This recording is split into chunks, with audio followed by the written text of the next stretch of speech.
Hi guys, how are you?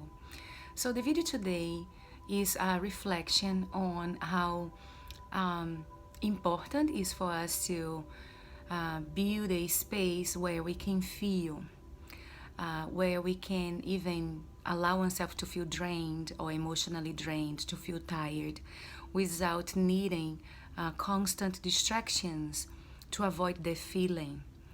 When we allow ourselves to feel, and to notice our emotions is when we can really create a science about it. We can create a relationship that is healthy with that emotion. As much more we avoid the emotion, we don't get to know it enough to know that we are safe enough to feel it, right?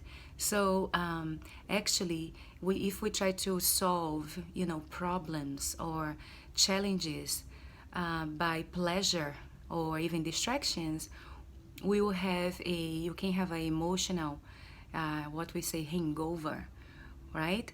So it's so important that we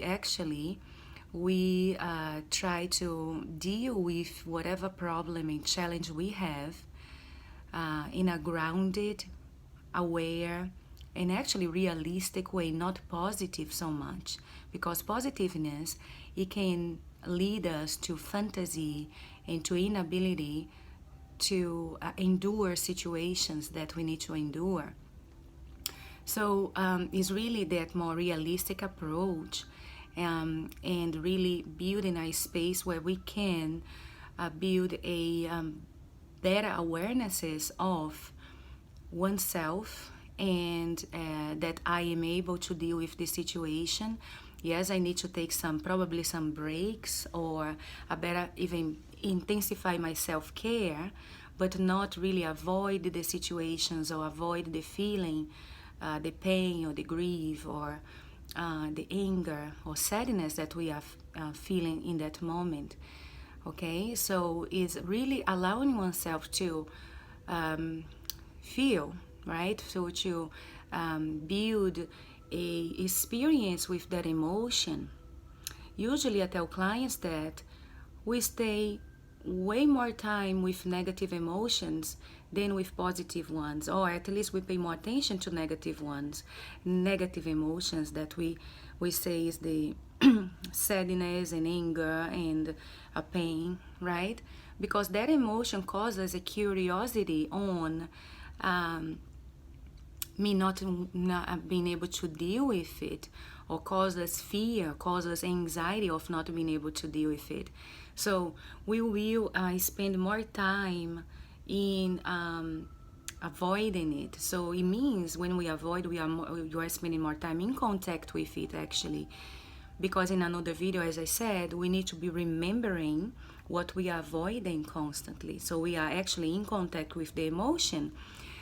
So when we build the space to really understand what it is about that emotion, and to manage that emotion, manage the way that we relate to it, and also knowing how to express or allow that emotion being expressed within us little by little, we cannot really create an understanding that we are good enough to feel it, and that we can handle, and that we can endure feeling that pain or sadness or anger.